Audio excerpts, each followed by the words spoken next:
Once again, good afternoon, everybody. Thank you so much for joining our webinar. We hope that you're having a great Thursday. Happy Thursday to you.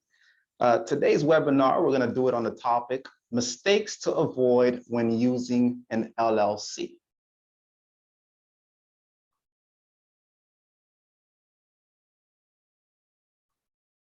All right, so the goal of today's webinar is we want to talk a few topics surrounding a lot of the mistakes that new business owners, people who've been in business for some time, the types of mistakes that they do when they're operating an LLC. An LLC is also known as a limited liability company. So the main three things we'll be covering during our conversation today is, first off, what is a limited liability company? Second off, how to form a limited liability company. And then lastly, what common mistakes to avoid when using a limited liability company. So what is a limited liability company? A limited liability company was first formed actually in Wyoming back in 1977. And over the years, it has become the go-to entity whenever a person is starting a new business. In most situations, an LLC is the ideal type of business entity to set up when starting a business. However, I want to say that it is very important to determine for your particular business whether an LLC is the best fit. Though it is the most common type of entity that most people use, it doesn't fit every situation or every scenario. It's important to consider whether or not a corporation or a partnership would best fit for your situation. The good thing about LLCs is that they provide their members with protection from personal liability. And this personal liability is from claims of debtors, of claims from judgment creditors. And what it does is it protects them so that they are not personally held for any acts of the company. So essentially what it does, it separates the business owner from the entity itself. So in a way, you can kind of look at the entity as a person on its own. Very similar to like a corporation that has like shareholders and everything of its nature. That's what an LLC does. The way an LLC operates, the profits and the losses of the business, typically they go through the owners, and the owners have the opportunity to elect if they want to be taxed as a S Corp, a C Corp, a partnership, or most of the time a disregarded entity. So essentially, the owners of a limited liability company, they enjoy limited liability as a factor of their business. And as we said before, whatever debts or liabilities are created by the business entity, they become the responsibility of the company and not the responsibility of the individual or the members who typically are known as the owners of the entity. So let's give you an example. Let's say you own an LLC and you were to obtain a loan to run your business, to start your business, right? You obtain a loan, you say, all right, I need this money to begin the operations of my business.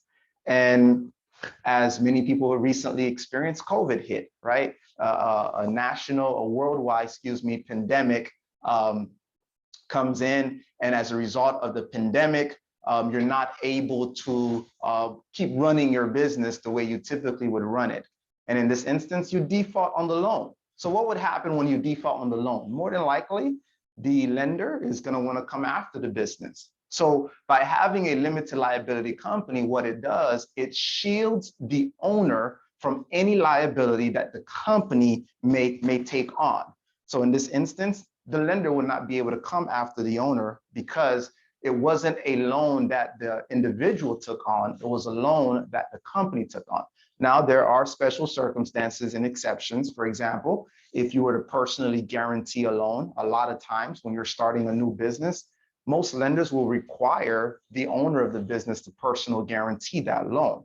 That's a different instance, right? Because now they have the option, they can come after the company or they can come after you. Why? Because you chose to personally guarantee that loan, or you were required to personally guarantee that loan.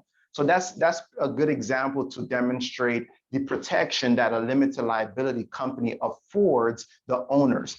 Another example would be, let's say you are a grocery store owner, and within your store, you decided to set it up under an LLC. And you had a patron that comes into the store there's some liquid on the floor, and they slip and fall. And once they fall, who do you think they're going to want to come after? They want to go after the big pockets, the person with the deeper pockets, right? And most people usually think that's the owner of the store, the owner of the business. So they now come after you. And let's say your business has $100,000 in its bank account. And let's say you, over the years, your business was doing very well. You had $500,000 in your personal account. So what happens in this instance, because you had set up your entity under an LLC, you set up the grocery store under an LLC, they wouldn't be able to come after your $500,000, but they could definitely come after the $100,000 that's sitting in the business bank account. So that's a second example to kind of demonstrate the difference or the protection that a limited liability company affords an owner. A limited liability company is known as the hybrid between a corporation and a partnership.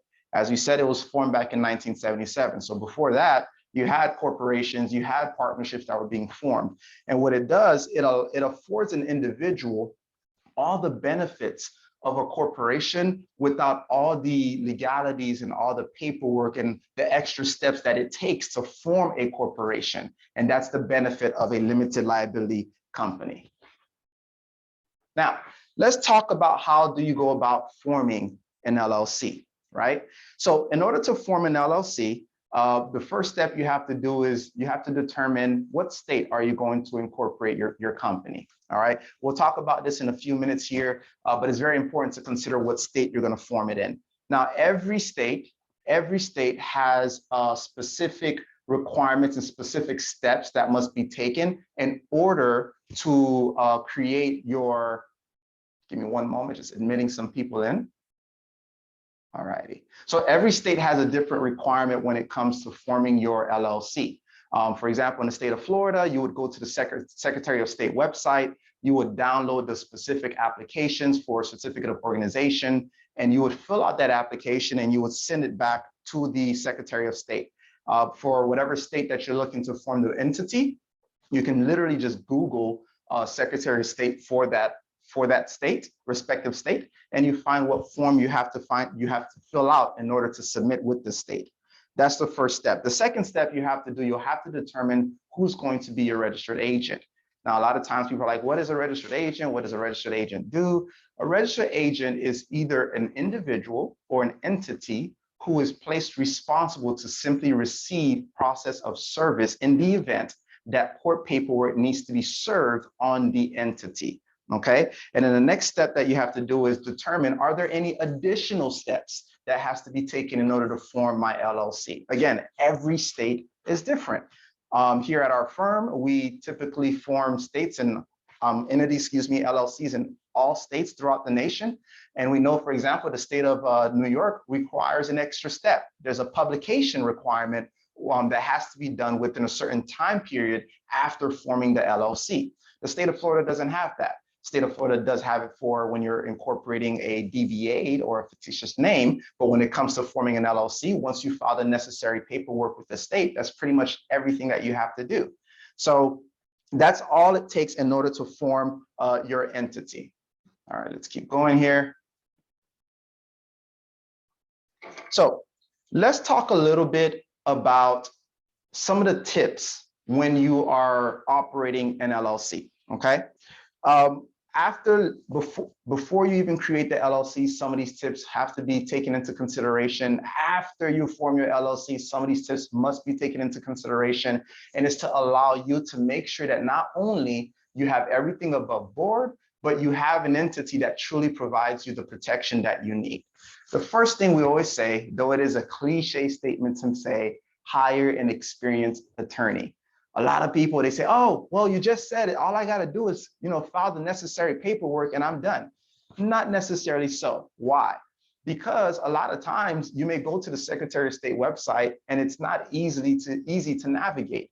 And it's like, okay, do I really just fill out the paperwork and submit it? Or are there any other things that I have to do? Having an experienced attorney who's educated and understands what does it take to actually file an entity in this specific state and how to fill out the necessary paperwork which we'll talk about in a little bit, how a lot of people have filled out their paperwork, but from an asset protection perspective, it's not the best way to fill it out, right? So how do I fill out the paperwork, and when should I file the entity, and how do I maintain that entity? Having an experienced attorney on your team helps you and benefits you to make sure that everything remains above board. So it's important that in order to understand the nuances of the business, the industry that you're operating in, as every industry is different, you want to hire an experienced attorney who can help you. A lot of times, as we said before, people think that they need an LLC, but an LLC isn't the best fit, right? Which we'll talk about here in a second here, because maybe in the industry that I'm in, I'm not allowed to have an LLC, or maybe I have to have an S Corp or a C Corp. So by having an experienced attorney, you don't take steps that at the end of the day, you have to go back and spend extra money to get things done the proper way. Okay, and the attorney does other things besides creating the entity for you. The attorney will draft the operating agreement. We're going to be spending a lot of time talking about the operating agreement in a few minutes, and making sure that you also obtain the necessary licenses that your specific field or specific business may require. All right. One of the questions people ask all the time, do I need an LLC? As we said before, it really depends, right? Because let's say you are planning to raise money for the industry or the business that you're going in, and you want to solicit investors, or you want to solicit some partners. Maybe a corporation might be the best fit, because with a corporation, you can go ahead and give stocks to your entity. Whereas in an LLC, that's not the typical structure or typical way that an LLC is operated.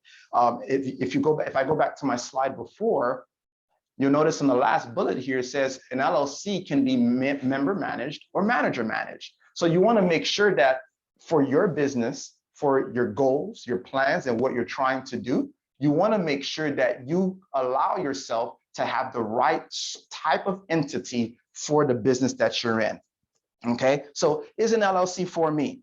It depends. Are you raising money? Is this something that you're going to keep within your family? Is this something that you want to have multiple partners? It depends. Having an attorney, make sure we go through all the necessary stipulations to make that decision. Is an LLC right for you? The next tip is to always act fairly and legally. A lot of individuals, when they're setting up their entities, they take the forms and they're like, oh, it really doesn't matter what I put on the form. It really doesn't matter what I put on the application. As a matter of fact, it does matter, because let's say down the line, something were to happen, you had to go to court.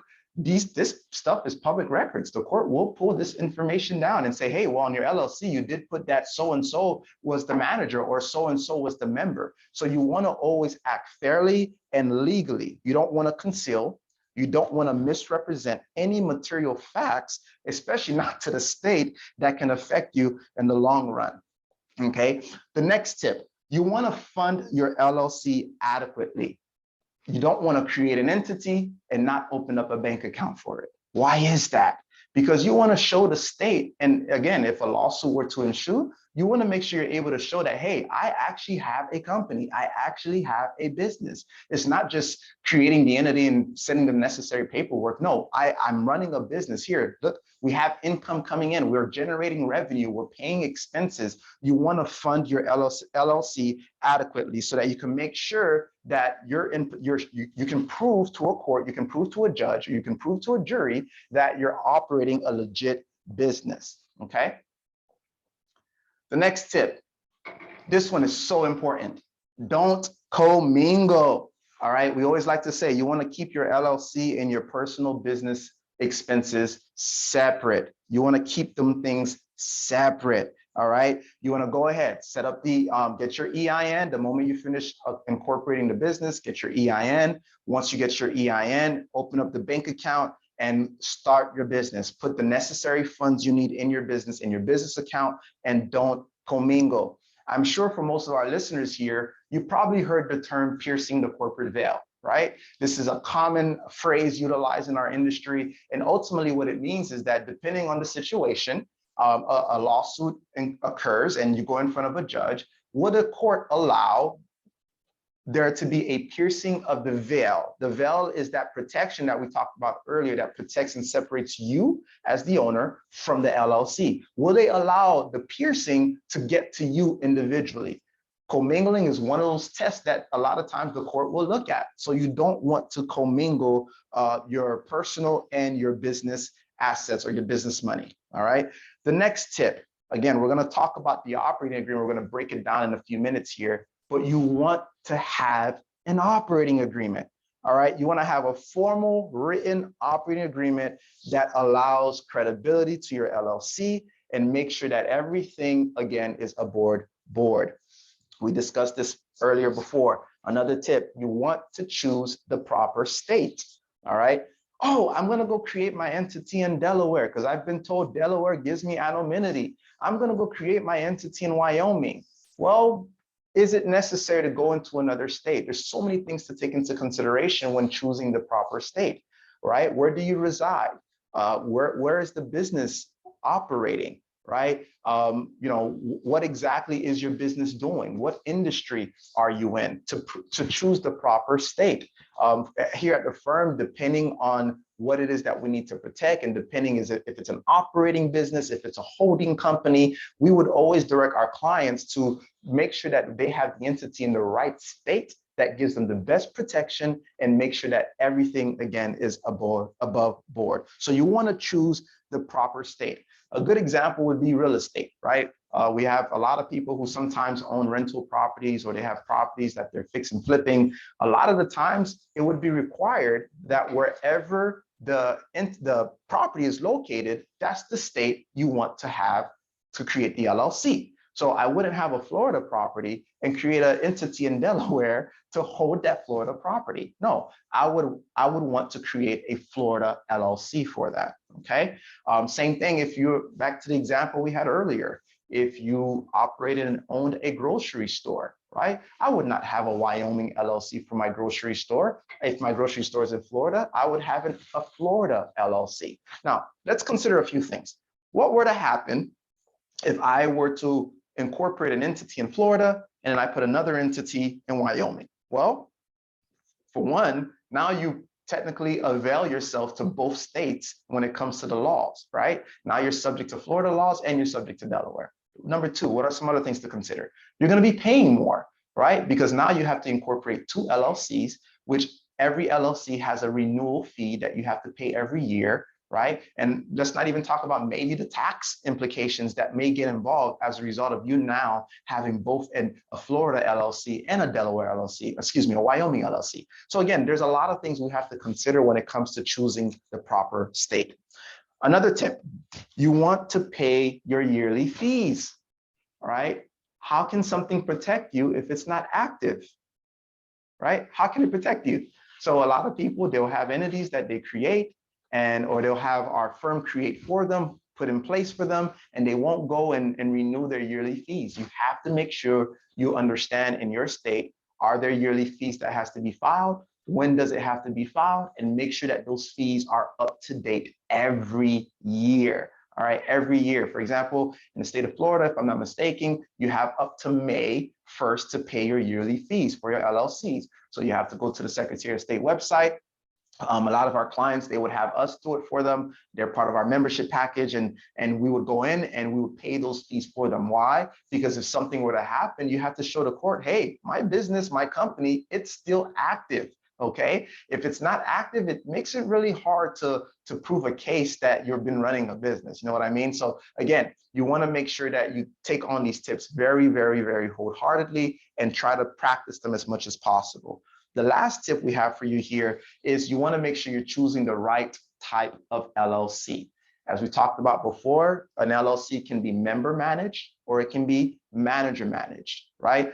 And very brief, members are typically the owners of the LLC, whereas managers are the one who are appointed or hired to essentially manage the day-to-day operations of that LLC. So managers don't own the LLC, they're just a manager, right? So you want to make sure you choose the right type of LLC. In addition to that, if you're in a professional field, such as accountants or attorneys or even realtors, right? Should you have a professional LLC, a PLLC, right? Depending on your state, sometimes some states offer what we call series LLC. Is a series LLC something that best fits my business and what I'm doing? So these are all the considerations and things you have to take in mind when deciding what type of LLC do I need, okay?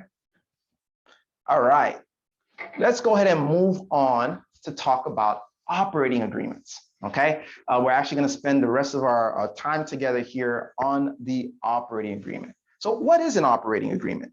Well, the operating agreement, I want you to think of it as the central nucleus of your company, okay? So everyone knows what a nucleus is, right? It controls everything. So this agreement, it outlines the financial and functional decision-making in a structured manner. Think of it as bylaws, right? A lot of corporations have what we call bylaws. It's so important for you to have an operating agreement. And we're gonna talk about it in a few minutes here, why it's so important. But an operating agreement, it's the central nucleus of your company. Absent an operating agreement, everything about your LLC defaults to the state laws. So LLCs are statute created, right? They're created by statute. So if you don't have an operating agreement in place, essentially everything about your business is being ran whatever the statute says, okay? So that's what an operating agreement is. It governs your business. It says who are the owners. It states who is the manager. It talks about how decisions are made, major decisions. It talks about finances, right? Your operating agreement can be 5 pages. It can be 30 pages. Our standard operating agreement here is about 40 something pages, right? And if you think about it, why would one be 5 pages and 40 pages? Well, it's contingent on what the operating agreement is being used for. Is it being used for a grocery store? Or is it being used just to hold a rental real estate? Or is it being used for a JV that I'm doing with someone? It's so important to think about your operating agreement. And I have to say, side note, a lot of people, they know that I need an operating agreement and they would jump on some website or they'll Google any operating agreement. We've had times where clients will come to the firm and say, yeah, I already have an operating agreement. And we say, cool, let me see your operating agreement. And when you read the operating agreement, we'll talk about a lot of the mistakes that people make when they're in their operating agreement. We're like, goodness, did you know that your operating agreement has this provision? And they're like, no, I never knew that. Well, it's so important that you understand that having an operating agreement is important and you want to make sure it's drafted properly. So that's what an operating agreement is for you. Now, a note I want to make here is that while you can't override state statutes when it comes to using an operating agreement, it's beneficial because it allows you to essentially direct what would happen if something were to trigger by statute. So let me break this down for you. I start a company and I say, you know what, I'm not going to have an operating agreement. Okay, that means everything defaults to the state statute. Now, let's say I said, you know what, I want to have an operating agreement. So I go and I hire an attorney and I say, hey, I need you to draft this operating agreement for me. So which one takes precedence? Is it the statute or the operating agreement? So typically your operating agreement can't do what the statute says you can't do. But what the operating agreement can do is direct what would happen in the event a state statute is to be triggered. So the way I like to demonstrate is this: we can talk about charging orders and foreclosures, right? We are an asset protection firm. So what a charging order is, it's a lien against a person's interest in an LLC, right? We talked about it before. An LLC can be member managed or manager managed. So as a member, if a charging order is put against my interest, essentially what that means is now there's a lien against my interest. And I don't want to go too deep into it because we're going to talk about it in a few minutes here. But let's say now I'm in a state that has charging order or foreclosure. For example, let's take the state of California, right? I actually have here a snippet of the state of California statute. And I just want to read it for you briefly, and we'll break it down after that. In Code section 17705.03 in California, it says, on application by a judgment creditor of a member or transferee, a court may enter a charging order against the transferable interest of the judgment debtor for the unsatisfied amount of the judgment. A charging order constitutes a lien on a judgment debtor's transferable interest and requires the limited liability company to pay over to the person to which the charging order was issued any distribution that would otherwise be paid to the judgment debtor. What does that mean, Akhenaten? This is what it means.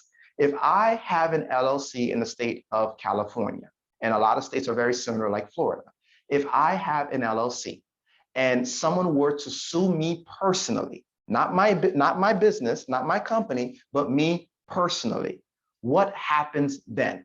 Well, if I had no assets, personal assets, right, they can always get a charging order against my interest in that LLC.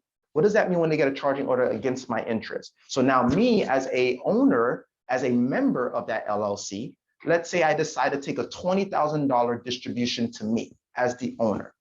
That if a charging order is now placed against my interest, and let's say the charging order is for $20,000, when this $20,000 actually comes to me, it doesn't come to me. It goes to satisfy that lien, right? It goes to satisfy the lien that's been placed against my interest. And that's essentially what a charging order is. Now, back to what we're talking about with the operating agreement. If your operating agreement is drafted properly, and let's say you are in the state of California, and the state decided to allow a foreclosure, the court decided to allow foreclosure against your interest. It could be a charging order or a foreclosure. A foreclosure is where they actually take your interest, right? So not only do they have a lien, they take your interest. If you own 100% of that entity, now they become that creditor and now becomes 100% owner of that entity, no longer you. In that event, your operating agreement, if it has the proper provisions, can choose to include stipulations of other things that would happen in the event of a foreclosure. For example, you might select to say, oh, in the event that I get sued personally and the court allows a foreclosure against my interest, my partner has the option to buy me out, right? And these are ways that your operating agreement can be drafted. I know that was a very extenuated, long example, but I really wanted you to understand the purpose and the necessity to have an operating agreement in place, okay? So two things I want you to take away as we go through our next few slides here. It's always important to understand what is inside my operating agreement and what is missing from my operating agreement. And I hope within the few minutes we've shared here, I've convinced you enough that it's not good to go on Google and to download an operating agreement because it may not fit my business, right? Especially if you're running a business that generates a lot of money. And you have a lot of money sitting in the bank account. Like, I don't think anyone chooses to start a business, to grow the business, to be making a lot of money. And as a result of a simple car accident, all that money is at risk. No, you want to make sure you know what's inside of your operating agreement and you know what is missing. So what we're going to do now, I just want to go over a few things that I believe are extremely important to take into consideration, mistakes to avoid when using an LLC. I guess maybe we should have titled it Mistakes to Avoid When Using an Operating Agreement, okay? So that's what we want to do for the next couple of slides. Okay, so using this bottom bullet here, the first thing we want to look at is, should my entity be member managed or manager managed? I've already given a brief explanation on what the difference is between member managed and manager managed. So what is important to consider for asset protection? Well, in our reality, we've always learned that it's been better to always set up your LLC as manager managed. Why is that important? Well, the reason is because, for one, if it's member managed, essentially what you're doing is you're giving every single member in the LLC complete control to determine what happens within the company. So let's say, for example, you decide to start a business and you have a partner, you're going to be engaged in the day-to-day of that business, but your partner is not. If you elect to have that entity member managed, both you and your partner now have to have the right to decide what happens in the day-to-day. Every major decision will need to go through both members. But if you select to be a manager managed entity in this instance, both you and your partner can still be members, but then you'll be the manager. So that means both you and your partners have full ownership, but now you exercise control over that LLC and you get to determine what happens on the day-to-day. That's the first thing to consider when it comes to member managed and manager managed. The second thing is, in most states, if not all, they require for all members to be disclosed on the paperwork that we talked about before that you have to file with the state. So now let's consider that you decide to be the member of your LLC, and you're in a state that requires you to disclose who are the members. In this instance, the entire world knows you're the owner. Why? Because it's public record. All I got to do is go on Sunbiz and I Google your name or Google the name of your business, and I can see that, oh, so-and-so owns this entity. Why is that important to consider for asset protection? Well, now let's say you get into a car accident and the individual that you're at fault and the not at fault party comes after you and says, hey, I'm going to sue you for all your money. You're like, well, I don't have any money. And they hire the right attorney or private investigator, and they find out you own all these companies. You know how they found out? Because you're listed as the member on every single one of those entities. So that's how it's important to consider for asset protection. So for privacy, you don't want to have to disclose to the world at large who owns the LLC, okay? All right, let's keep going. All right. Another factor to consider when dealing with your operating agreement, all right? There's what you call forced distribution provisions. Should I include quarterly, annually, or yearly distribution clause? And what is a distribution? We've mentioned the word a few times. So as an owner, you can either choose to pay yourself by the hour. You can pay yourself salary, or you can receive distributions. A distribution is you just getting a share of the profits that the business has produced over time. And what a lot of people would do is within their operating agreement, they would include provisions that say every quarterly distributions have to be made, or annually distributions have to be made, or yearly distributions have to be made. Why is this important to consider for asset protection? When you have provisions that require the company to distribute profits at a specific time period, though it may sound great as an owner, I'm always going to get my share of the profits every year or every quarterly. But when you look at it from an asset protection perspective, if you were to get sued and you say, well, I don't have any distributions. Remember, if a charging order is placed against your interest, that means that judgment creditor now gets access to distributions you get from owning that entity. But yet you said, hey, I don't get distributions. And after reviewing your operating agreement, they say, well, your operating agreement here says every month you're supposed to get a distribution, or every year you're supposed to get a distribution. That's extremely hard to fight because your operating agreement says you have to get a distribution. So that's a factor to consider, that you don't want to have forced distribution provisions within your operating agreement, okay? So that if you're sued and a judgment with a charging order is placed against your LLC, you don't want to have to be forced to receive a distribution simply by virtue of your operating agreement saying that you're supposed to receive a distribution. Another factor to consider, let's receive equal distributions. Hey, we're partners. Let's always get the same distribution, right? What you don't want to have within your operating agreement is what we call pro rata distributions. What does that mean? Essentially, that means that if there's multiple members in the LLC, so multiple owners, okay, every single time a distribution is being given, all members have to receive equal distributions. Back to our charging order example. Let's say, again, you have a partner who has a charging order against them, or you have a charging order against you, okay? Now you're forcing your partner not to receive a distribution, because if they receive it, you also have to receive it. But since you have this charging order against you, you don't want to have to lose all this money, right? So what you want to have in your operating agreement is what we call non-pro rata distributions, which essentially means that, hey, if my partner receives a distribution, I'm not obligated to receive a distribution. I hope you guys are taking some notes. These are some really good stuff. All right. Might come off a little blurred on the screen, but the next thing to consider in the operating agreement is your charging order language, okay?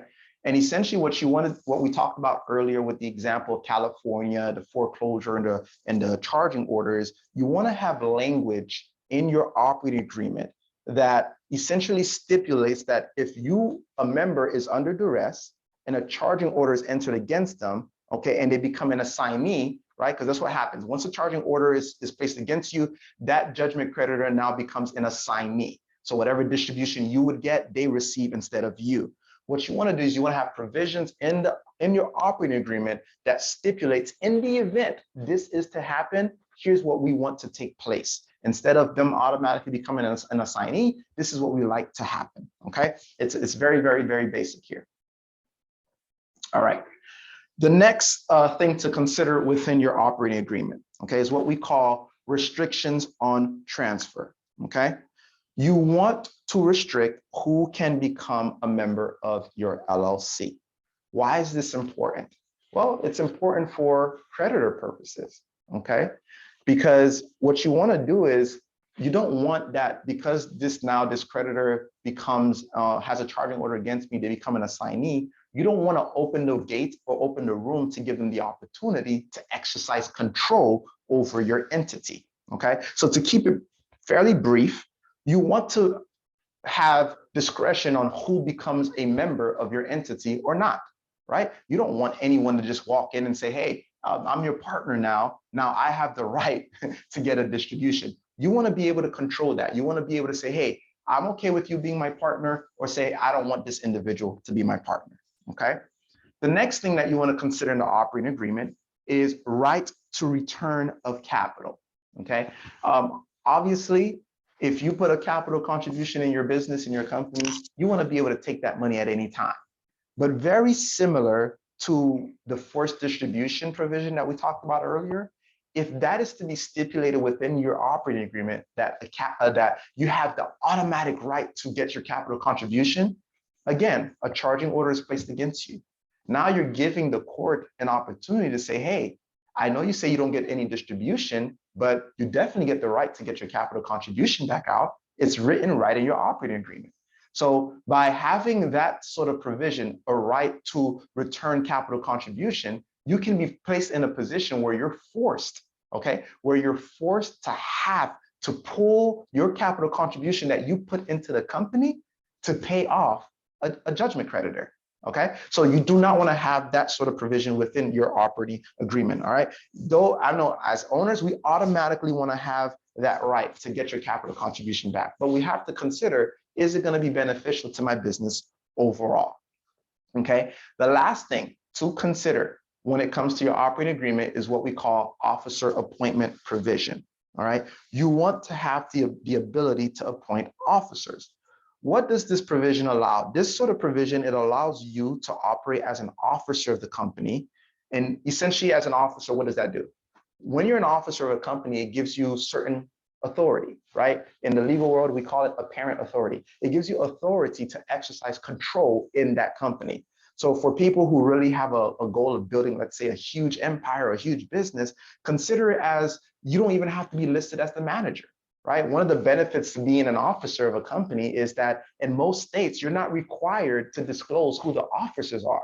You're only required to disclose either the member or the managers of the entity. But let's say you choose to create an LLC and you have another LLC that you create to be the manager, and then you elect yourself to be the president or the CEO. You don't have to disclose to the world that you're the CEO or the president. And when they pull up the entity, they'll see that another entity is the manager. So for people who are really aiming to have complete anonymity when it comes to their asset protection planning, this is one of the best things to do. Is you want to make sure you have a provision within your operating agreement that allows for the appointment of officers.